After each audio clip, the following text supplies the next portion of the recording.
All right, what's going on, Matt? I have the video feed of our Brost Matt, and he's in his garage, and he's currently working on his he's setting up the grave for his old motorcycle. He's taking it apart in front of my eyes. Taking off the parts I'm going to keep for a memorial. Yeah. So how you holding up? You having an emotional time out there or what? Yeah, soon I will be. I haven't got into the parts that are really going to choke me up, like taking the tour pack lid off. I think what's going to do it is when I see everything I've stripped off of it, then it'll be weird. So you sold it for parts? Well, the guy that's buying it from me knows that the engine's blown, and he pretty much just wants the frame so he can build something else cool off of that frame. So he doesn't care if I take whatever I want off the bike and keep it. So, like my tour pack lid, which I'm sure we could pull a picture of for the inside of the tour pack lid, is covered in stickers of all the places I've been on this bike, or at least a good chunk of them. So I'm keeping that so I can hang that up on the wall. Keeping the timing cover because it'll hopefully fit on the next bike I'm getting. I'm keeping that was a gift to me by somebody I worked with. And then I'm going to keep the air cleaner cover for the heck of it, and my cup holder that I want to transfer over to the next bike. Oh, and my stupid license plate screws. Sure. Well, as the highest ranking officer on the chat, I'm going to do this. And I'll rise, and we're going to have a moment of silence, followed by a short prayer by me. God. Supreme biker of the universe, rest easy knowing that a good bike is coming your way. It's covered in flamey flames and scoldy skulls, and it's coming to you hot and fast, just like it rode in life, so too in death. Please make sure this bike finds a good parking space amongst all the other bikes in the great beyond, and give it strength that it may ride super, super fast like a flaming stallion. All this we pray. Amen. So motivating, I kind of hate you right now. Hold on, I got to gavel everyone down. Jeez. Actually, I'm waiting for a text back from the guy whose bike I'm hopefully buying here, most likely buying, to let me know if he's got axle nut covers on his. Otherwise, the ones I have on this will fit, and I'll have to take them off. Cool. Well, I'm going to hit the music then while you continue to work on your bike, and we'll go into today's topic. Sounds good. Loosen up your ties and roll up your sleeves. It's time for Fellowship with Matt and Andrew. The views and opinions expressed on this podcast are not necessarily the views and opinions of the Grand Lodge of Wisconsin or any other Grand Lodge or any appended body. All right. You ready for today's? Before you get into that, before you get into that real quick, I'm going to preface this with the fact that Olivia may come out once Zoe's in bed to join me and I'm going to need an extra set of hands for one part. So to join me in the grievances and the tearing apart of this bike. So our listeners know it won't be. So their favorite guest could be popping out. All right. Yeah. Going to get outshined by the favorite guest. So today what I want to talk about is, so on the last episode where we were hanging out with the brothers from Studio 357, we had asked them if a brother from when their lodge was founded came and visited them today, would they still recognize it, and would they enjoy what their lodge had become? So I want to start there with you, Matt. Do you think our lodge is 150 years old? Do you think if a brother came to our lodge from 150 years ago, if they would still recognize our lodge? And I mean, I know that they viewed it, a lot of it had to do with the actual logistics of the different building, but I just mean the lodge experience is what I want to focus on. Do you think they would recognize what it is today? Ooh, that's a tough question. I mean, if you're taking somebody from 150 years ago and dropping them in today's day and age, they're going to be confused as all get out just by all the technology. So I think ultimately they would see a lot of similarities and maybe be able to feel somewhat at home with everything, but I would have to say I'd feel like they'd feel a little bit out of place, just because I feel like, well, we're all brothers and we all share that common denominator. There's a distinct difference in, how people in general today carry themselves versus that long ago. So I don't know if they would recognize, if you factor for the technology, I don't know if they'd recognize the world at all when they showed up. So that's a really tough question, given how much has changed, not just with masonry, but with the world in general over 150 years. Yeah, I mean, to a certain extent, though, we also have brothers who are in their late 90s, so they're over the halfway point between. And yeah, I mean, but even as somebody in their 90s, right? Just think about how much has changed since 1935. I mean, yeah, that's true. So, a brother in his 90s at least got to experience and kind of grow with those changes as much as possible and roll through it, right? Whereas, like, somebody, if you just took them from 150 years ago and plopped them here now, would be like, what is all of this? Well, let's say for the thought experiment, let's say we give them a week to acclimate to, like 2 weeks to acclimate to just the shell shock of the different times, and they start visiting the lodge regularly. Do you think that the work we do would be something they would take pride in? Would they be impressed, or do you think they would have criticism? Ooh, I mean, for our lodge in particular, Yep. I think they'd be happy with what we do. I don't see, we're still dressing very well most of the time. If they happen to show up on Hawaiian shirt night, they might be more confused than anything. But, for the most part, we still hold ourselves to some of the standards that they did when it comes to that we're assuming they did when it comes to ritual work and, dress code and how we conduct ourselves inside actually, you know what? I shouldn't even say that. How we conduct ourselves inside the lodge might even be a little bit different. We probably joke a lot more than those guys did, but who knows? Maybe they cut it up pretty hard in lodge back then. It's hard because to me it seems like there's a lot of things that we pass down. Like, lodge used to be like this, but no one was alive that was there, so it's very anecdotal. And I guarantee, if today's time is any indicator, that lodges back then, just like here, probably had different cultures, even though maybe their common culture was a little more similar. I'm sure there was a variety of different cultures still going on within lodges too. I'm sure there was. So then, I think what I think is that I think we'd have that fun conversation where they'd be like, oh, when I went through my degrees, the ritual looked like this. And we'll be like, oh, that looks like this now. And they're like, oh, why did it change? And you'd be like, I don't know. And I think you'd play that game, which would help break the ice for sure. Ooh, when you go there, you just kind of spawned something in my head there. Jason Williams had just done that missing part of the middle chamber presentation. Yeah. For us.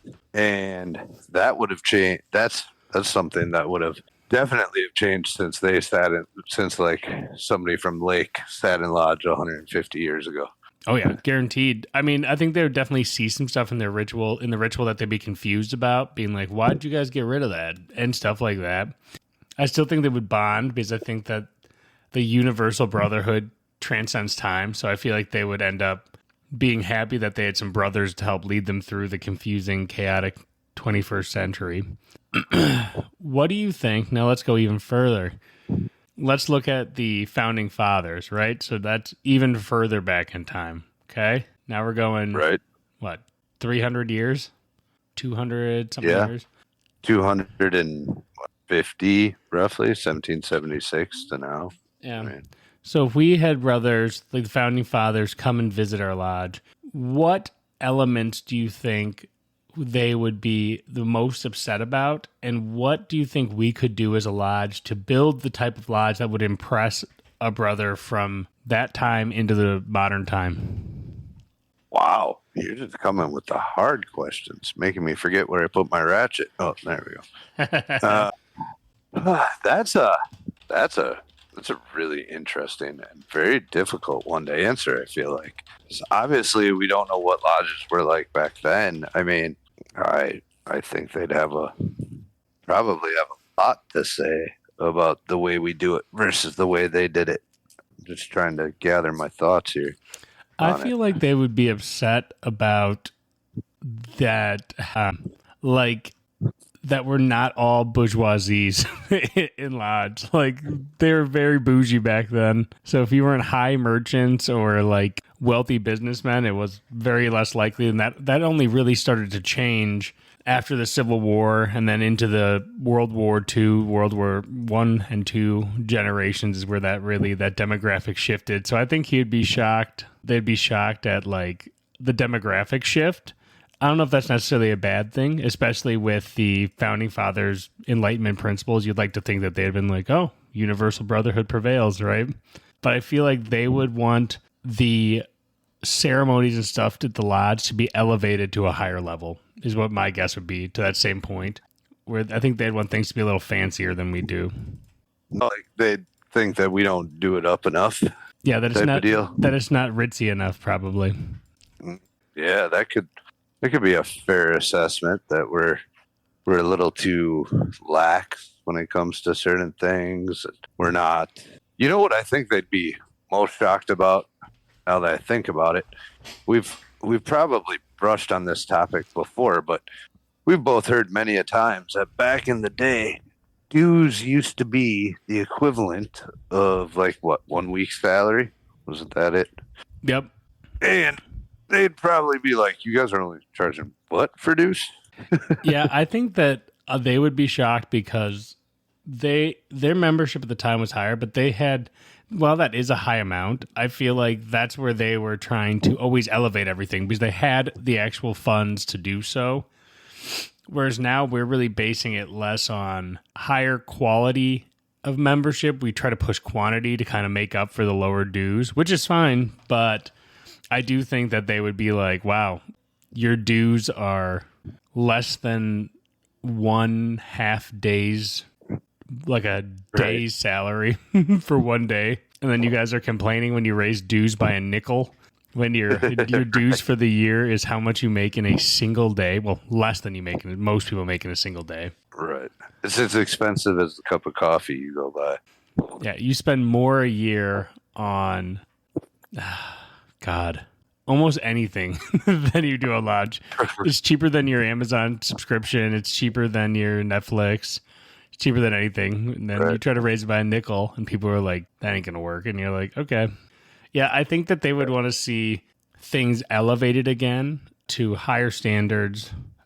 I think that modern society has moved a little bit beyond like ritzy. So I think the way we would interpret that would be different now than trying to imitate something they'd do back then. But I think it brings up a good point that you should be able to make sure you have the funds to put on. We always talk about raising value and making sure that there is value. I think having events that are done up that people look forward to, that, you know, you could only really get at a lodge, is a good place to start too, as one of the ideas that I think they would be impressed by if we could get it going. Yeah, for sure. Not to change topics on that, but you know, another thing, I don't know if they'd be shocked or not, but I feel like I have no historical context for this, so I could be like way off. I've never looked into it. But like the family friendly lodge events where like we invite our wives and our kids and everything else to come to something at lodge. I feel like that might be a bit jarring as well. Yeah, it seemed to me like it was more, I mean, based on what I've read about it, is more of a boys' club than a family event, for sure. I mean, and, you know, we were talking with Brother Napoleon the other day, and he was saying how to go to lodge, you would have to travel such a long distance that it would take a couple of days to get to lodge, and you'd be staying there for a couple of days because you're not just going to pack up and leave. So you'd really have a longer period of time in town visiting lodge because the trip was just so much longer. Right. Yeah. Yeah. Well, I mean, you're traveling by horseback and stuff to get there and everything else. And, you know, maybe it would take you a couple of days to get there. You know, And historically, that's why we ended up having like the Moonlight Lodges, right? And that might be another thing that would throw them off, would be like our meeting schedule. Like, wait, you guys meet on the same day of the month and everything, rather than according to when the full moon is. But not every lodge did that to begin with. People still had calendars, right? But some did it just because it was easier. I think they would be shocked by how much we meet. I think they'd be shocked by the frequency. Yeah, that might shock them. I mean, I think part of the reason, though, for the whole moonlight thing would be that you'd be able to travel at night when there was more light than if it ended up like around like the new moon or something like that, when there's absolutely no moon, right? It had a practical application. Yep. I mean, and it's also nice for I think people are like, hey, this is easy. You can just look at the moon and know when it's full, it's time for lodge. I mean, it's a cool concept in general. Right. The other thing I feel like that the founding fathers would try to teach us would be that Masons should be more involved in civic engagements, so involved in their community work, civic dialogues, education, and relief in their communities. I feel like most of the Masons that we look at that were using this allegory would have been more heavily involved in their communities as individuals and as Masons. So I'm curious if they would like to see more involvement from membership in their local communities stuff. I would agree. I also wonder if they would be shocked at the lack of Freemasons in politics. Yeah, I think they probably would be surprised because I think a lot of Masons of that era were driven to really be an active member of their community and active in the politics of their areas and their localities, giving back and doing their civic responsibilities. So I think they would be kind of interested to know that it's a lot less noticeable these days. Right. Very much so less noticeable if you kind of delve into it, right? So Olivia is out here now, just in case everybody heard me going, hey, I need you to grab that. So, yeah. What else do we got? I mean, I feel like that's such a crazy thought experiment. I almost don't even know where to begin on it. You know what I mean? Like, I'm not sure. There's so much to unpack just in the concept of bringing somebody from 150 years ago or longer just into today's realm of existence, period. That, like, it's tough. Like, just the technology aspect of the fact that they'd be like, whoa, how does everybody have like 2 cars in their house? Like what is a car? Period. Yeah, depending on how long ago you're pulling from, right? So like, son, it doesn't look like you watered your metal horse enough. It seems to be broken. Yeah. This metal horse is certainly broken right now. That's for sure. I feel like the other thing that would be probably a stark difference is if you look at kind of the educations that they were doing back in that time, they were not only more intense, they were more philosophical or scientific based. And so their education was always, I mean, probably not always, that's a generalization, but you can see from what we are aware of that it was more educational. And like they would be discussing the newest like scientific discoveries, they'd be discussing philosophy and stuff like that. And that's something that a lot of lodges talk about today, trying to get back to more and more, that we still, I don't think, have fully captured, getting back into the level of education that they were expecting back in those times. I think the 10-minute quick hitter of education, they would be kind of like, I think they would find it lackluster compared to what they're used to. Well, I would agree there, but I would also say that that's a sign of the times, right? It's not like they could pop on the internet and do like a bunch of self-study about this kind of stuff. You might be able to get a book if you were even able to read, depending on how far we're going back again, then I think that had a huge impact on the type of education you would see in lodges, because some of the expectation was for a man who may not be able to get an education elsewhere or hear about ideas going on halfway across the world, you could, rely on your brothers to bring you some of that information, right? I would agree that there's slightly that aspect where it was more valuable to share information because information was not as easily accessible. That being said, I think we have found in the modern era that though information is more accessible, people still have a tendency not to explore information that could be valuable as well. We thought that having access to info would make people smarter, and somehow it feels like everyone's gotten dumber. Don't know how. Just sometimes feels that way. It's like sensory overload. So I still think that even if we don't need to give breaking news from, some crazy news break that you had the inside details on, I still think as lodges in the modern era, it's important to do education that is good for the brothers and that actually provides value and education that's useful for men to know. But yeah, that's what I would think would be something that we could do to impress them as well.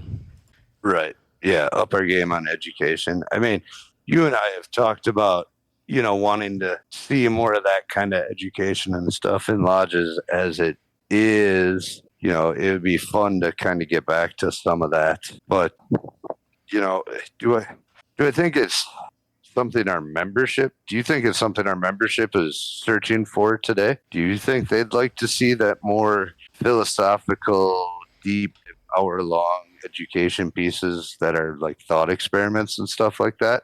I think that the unfortunate truth is that our membership over time moved away from what would be recognizable to our older past brethren that they valued. And there was when you look at the post-World War II generation, there was a slow march and followed by a fast march to a pure and simple social club. And I think that younger Masons coming into the craft are looking for that education and that philosophical and scientific conversations that is now a thing of legend for many lodges.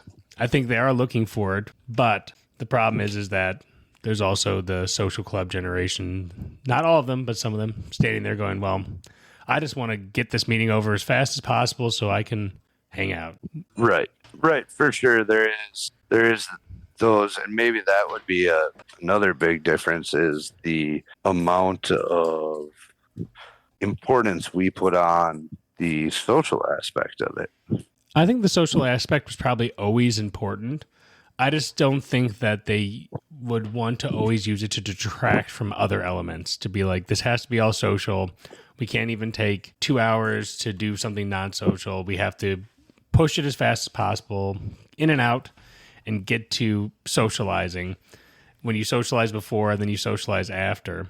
I guess that's where I get concerned with trying to go back to the old traditions, is trying to be like, hey, there has to be a place for actually doing some work to better yourself, not just grabbing a pint, which I love doing as well. I think we got to make time for both. Right. I would agree. Sorry, I got a screw in my mouth right now. Hold on.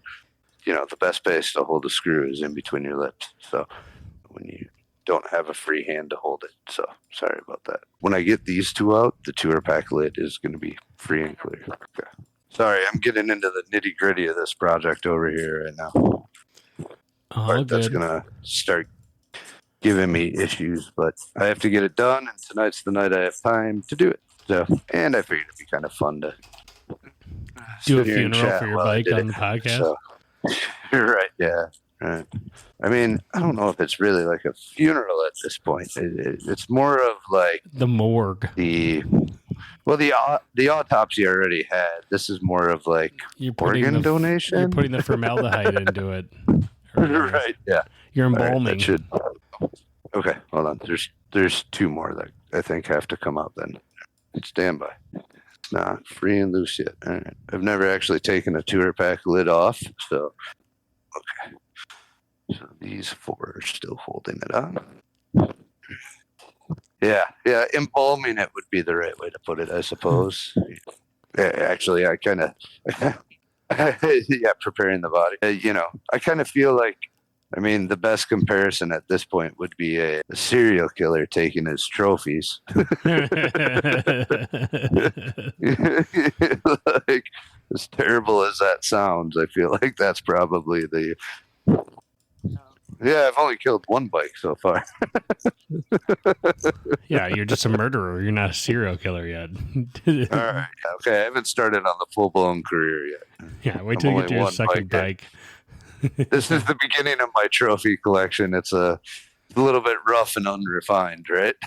Mm-hmm. I don't think our wallet can afford that either. But yeah, I think the key difference that probably I would say is the most noticeable over time is things have just, I don't want to say that they've gotten cheapened, but it feels like with the less cost that things have just gotten a little bit less high class. And I feel like there is some ability for lodges to try to just do everything at a higher level. Whatever you got going on, try to take it up one notch. It doesn't mean you have to do some bougie, nobility party, but it means like, Right. Respect your events and actually try to invest in doing better things, not doing the cheapest thing. And I think that brings up a great point with you bringing up dues and stuff like that, that if you were going to ask for more, you're going to be expected to do more. You know what I mean? A higher investment means there needs to be higher quality. And so, I think it's something that lodges are thinking about and have been for a while is our current due structure sustainable? And are we just making enough to do crappy events because we have not enough budget to do anything nice? And then people don't want to pay more because you're just doing kind of crappy events. So it becomes like a self-fulfilling prophecy. It just goes round and round. All right. There's the emotional part. All the stickers. Tour pack lid is off. Flip it That back is around. going on the wall. I'm pretty sure I posted a picture of it at some point from Sturgis that you'd be able to pull. I snapped a picture. I gotta take the hinges off or the latches off of it yet in case he wants those latches. But, oh, God. All right, I'm going to say this on the podcast. You can edit it out if you want. Olivia, you want to go grab us a couple of shots? Got to send it off in style. I'll do Jack Blackberry. Not By our sponsor, quite Jack Blackberry. right. Yeah. Yeah. Dude, that stuff is so good. I don't even want to hear it, man. I got the cup holder off. Yeah, tour pack lid was the last thing. I just got to, except potentially the axle nut covers. He told me he does have some on there, but he is not sure if they are the ones that I have, which would match the theme of the bike I'm buying anyways. So kind of wanna, if it'll match, that would be great. So I'll pull them off and keep them.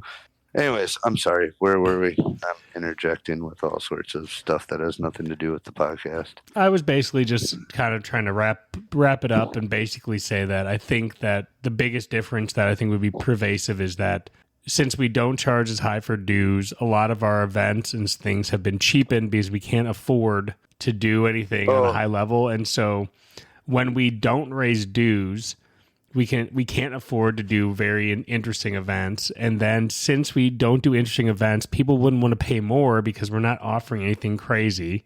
And it becomes like a vicious circle.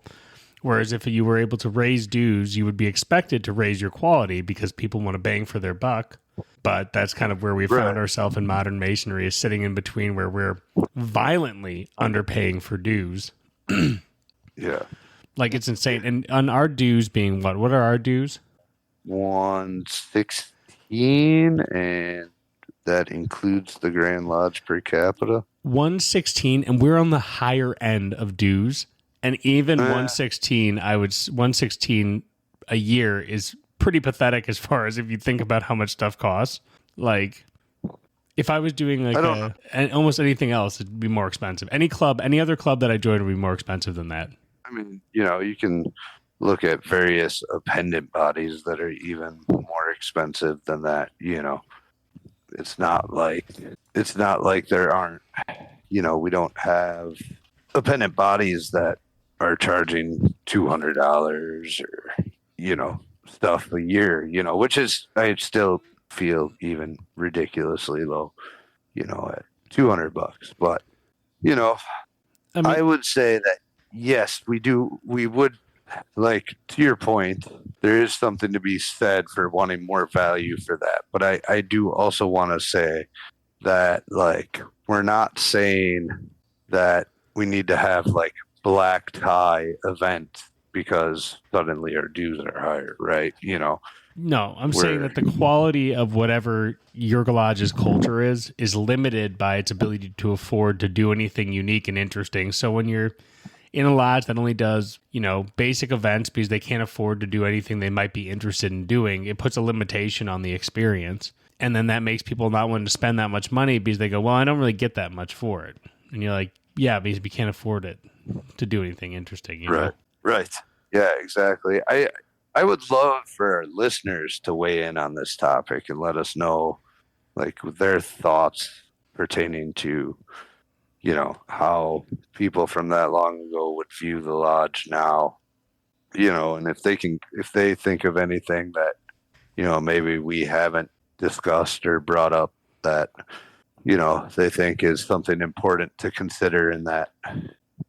Yeah, I agree. And yeah, I think it's just one of those things that times have changed, but I think still a lot of our core resonates with people from that time. It's just, I think if we want to elevate to the point of being somebody that a lodge from that time would be proud of, I think it's just about pushing your quality is what I think it would be.